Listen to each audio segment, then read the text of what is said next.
డబ్బు, అనారోగ్యం, ఉద్యోగం, వ్యాపారం, అప్పులతో బాధపడుతున్నారా? మీకోసమే launch your future program. Hi viewers, India's largest digital media network Suman టీవీకి స్వాగతం. ప్రస్తుతం మనతో ఉన్నారు chartered wealth manager Rama Rajesh. So AI వల్ల సాఫ్ట్వేర్ ఎంప్లాయీస్కి చాలా నష్టం జరుగుతుంది, ఉద్యోగాలు పోతున్నాయని అంటున్నారు. అది ఏంటి అనేది ఒక్కసారి రమతో డీటెయిల్గా అడుగుదాం. రమ, నమస్తే. రమ, నమస్తే రాధా. సో ఆల్రెడీ మనకు తెలుసు ఎన్ని వేల ఉద్యోగాలు ఏఐ వల్ల 20,000 ఏమో, ఇంకా ఎక్కువే ఉంది అనుకుంటా. సాఫ్ట్వేర్ ఎంప్లాయీస్కి అంత కౌంటింగ్ పెరుగుతూనే ఉంది. నిజంగా ఏఐ వల్ల ఇంత ఎఫెక్ట్ ఉంటుందా? అందరికీ తెలుసు ఉంటుందని, బట్ ఏదో ఒక రీజన్ ఉంటుంది. అంటే మనకి కూడా మనం దాని నుంచి బయటపడి మనం సేఫ్గా ఉండేది ఖచ్చితంగా ఉంటుంది. బట్ అది తెలియక ఉద్యోగాలు పోతున్నాయి అని నా డౌట్.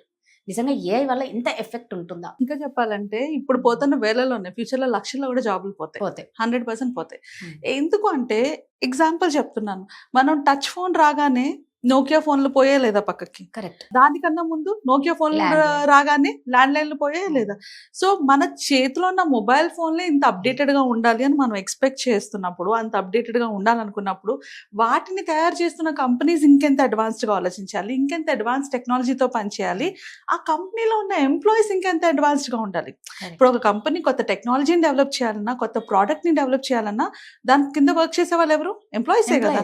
సో ఆ ఎంప్లాయీస్ అప్డేటెడ్ గా లేకపోతే ఏం జరుగుతుంది? కరెక్టే కదా. కంపెనీ లాస్లోకి వెళ్తుంది. కంపెనీ లాస్లోకి వెళ్తే జాబ్స్ ఎక్కడ ఉంటాయి? సో ఒక్కటి అయితే కంపల్సరీ అందరూ అర్థం చేసుకోవాల్సింది ఏంటంటే ఏఐ వల్ల ఫ్యూచర్లో జాబ్స్ అయితే పోవడం గ్యారంటీ.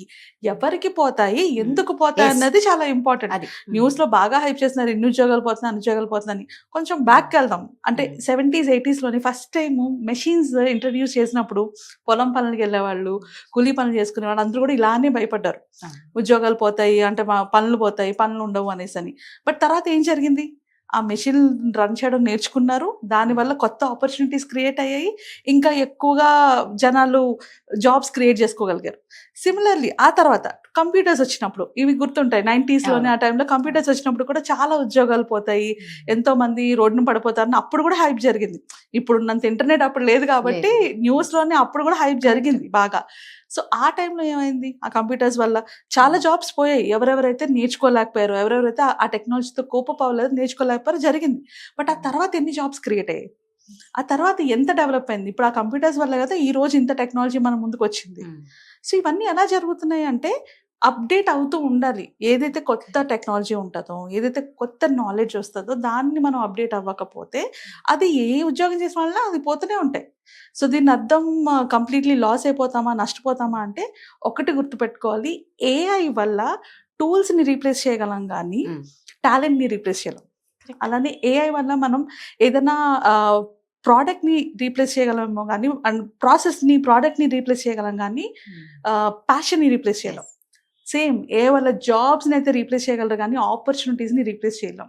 సో ఎవరికైతే ఆ టాలెంట్ ఉండి ఆ ప్యాషన్ ఉండి ఏఐని యూజ్ చేసుకుంటారో వాళ్ళు కొత్త ఆపర్చునిటీస్ని క్రియేట్ చేసుకుంటారు, ఇంకో 100,000 జాబ్స్ని క్రియేట్ చేసుకుంటారు. ఎవరైతే నేను అవన్నీ చేయను అనుకుంటారో వాళ్ళు వెనక పడిపోతారు. ఇప్పుడు మీరు అబ్జర్వ్ చేస్తే జాబ్స్ నుంచి తీసేసిన వాళ్ళందరూ కూడా 15,000 ఎంప్లాయీస్ ఎవరెవరైతే ఉన్నారో ఎక్స్పీరియన్స్డ్ క్యాండిడేట్స్, వాళ్ళు ఫ్రెషర్స్ కాదు. 15 years ఎక్స్పీరియన్స్ అంట. ఏఐ ట్రైనింగ్ ఇచ్చారట, అయినా కూడా వాళ్ళు క్వాలిఫై అవ్వకపోవడం వల్ల జాబ్ నుంచి రిజెక్ట్ చేసేసారు. ఎగ్జాక్ట్లీ. ఎందుకు అంటే నువ్వు అప్గ్రేడ్ అవుతూ ఉండాలి. నీ చేతిలో ఉన్న ఐఫోన్ అప్గ్రేడ్ అవ్వాలనుకుంటావు, but what about your knowledge? అది నువ్వు అప్గ్రేడ్ చేసుకోకపోతే కంపెనీకి ఏం యూజ్? నీకు ఊరికే కూర్చోబెట్టి శాలరీ ఇవ్వడానికి. వాళ్ళు ట్రైనింగ్ ఇచ్చారు, వాళ్ళ ఆపర్చునిటీస్ని చూపించారు, బట్ స్టిల్ కోపప్ అవ్వలేదు. అలాంటి వాళ్ళు ఎప్పటికైనా జాబ్ లూజ్ అవుతారు. ఎవరైతే ఈ ప్రాసెస్లో ముందుకెళ్తారో, ఫాస్ట్గా అడ్వాన్స్ అవుతారో అలాంటి వాళ్ళు మాత్రమే ఆపర్చునిటీస్ని క్రియేట్ చేసుకోగలరు.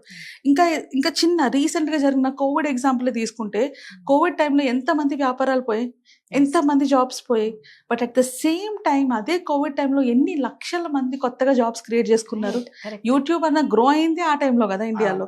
అసలు యూట్యూబ్ గ్రో అవడం వల్ల ఎంతమంది కొత్త క్రియేటర్స్ వచ్చారు, కొత్త యాక్టర్స్ అండ్ వీళ్ళు వచ్చారు, అండ్ చాలా ఇన్ఫర్మేషన్ జనాలకు తెలియడం స్టార్ట్ అయింది. అండ్ ఆ ఇన్ఫర్మేషన్ నుంచి చాలా కొత్త కొత్త కంపెనీస్ అన్ని స్టార్ట్ అయ్యాయి.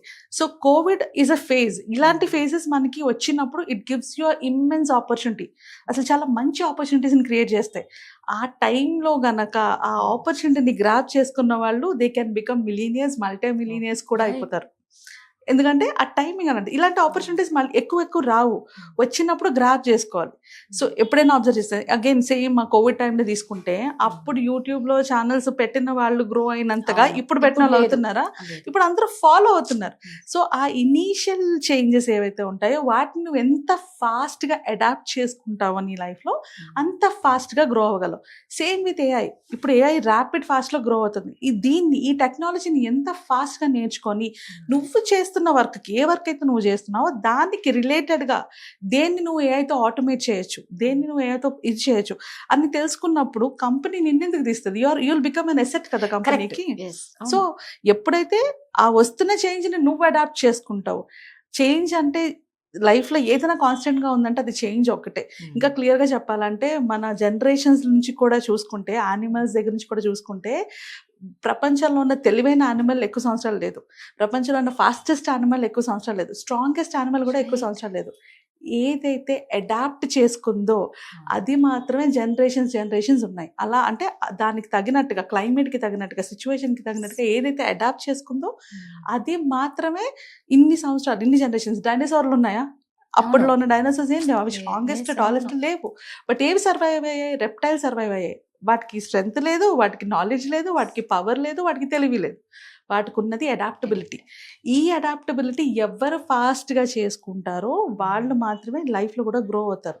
So coming back to the point, jobs పోతున్నాయి మీరు చెప్తున్నన్ని బాగానే ఉన్నాయి. ఇప్పుడు మేము ఉన్నవాళ్ళు మేమేం చేయాలి అంటే వాళ్ళు చేయాల్సిందల్లా ఒక్కటే.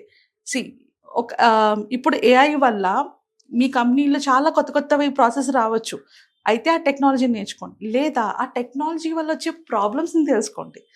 Even if you tell the problem, ఆ ప్రాబ్లమ్ ఇలా రాబోతుంది, ఈ ప్రాబ్లమ్కి సొల్యూషన్ ఇలా చేయొచ్చు అని చెప్పినా కూడా you will be an asset కదా కంపెనీకి.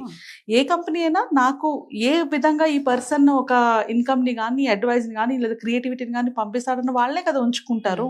ప్రతి ఒక్కరిని ఉంచుకోరు కదా. సో ఎగ్జాంపుల్, మనం యూపీఐ పేమెంట్స్ చేయకముందు ఈ ఆన్లైన్ ఫ్రాడ్స్ అనేవి ఎక్కువ లేవు. ఎప్పుడైతే యూపీఐ పేమెంట్స్ వచ్చాయో ఆన్లైన్ ఫ్రాడ్స్ ఎక్కువయ్యాయి.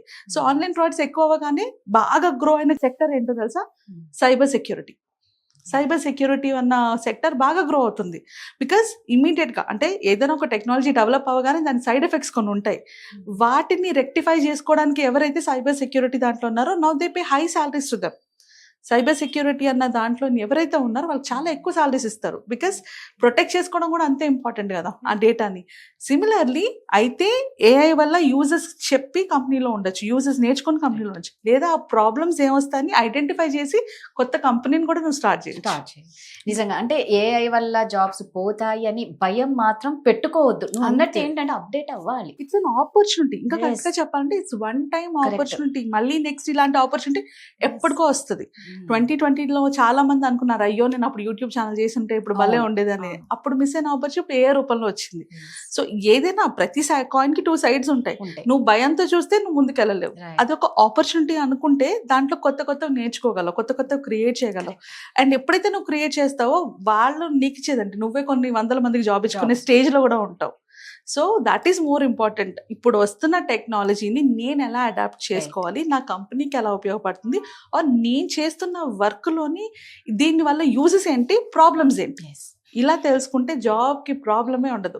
ఎవరైతే నేను అప్డేట్ అవ్వలేను, నాకు టైం లేదు, దీనివల్ల నాకు ఇలా ప్రాబ్లమ్స్ వస్తాయి, అలా ప్రాబ్లమ్స్ అంటే వాళ్ళు ఎక్కడికి వెళ్ళినా గ్రో అవ్వలేరు. సో నిజంగా మీకు కూడా ఇలాంటివి ఏమన్నా కొంచెం టెన్షన్స్ ఉండి ఏమన్నా డౌట్స్ ఉంటే కింద స్క్రోల్ అవుతున్న నెంబర్కి రమ్మని కాంటాక్ట్ అవ్వండి, ఖచ్చితంగా సజెస్ట్ చేస్తారు. థ్యాంక్ యూ రమ్మ. Thank you.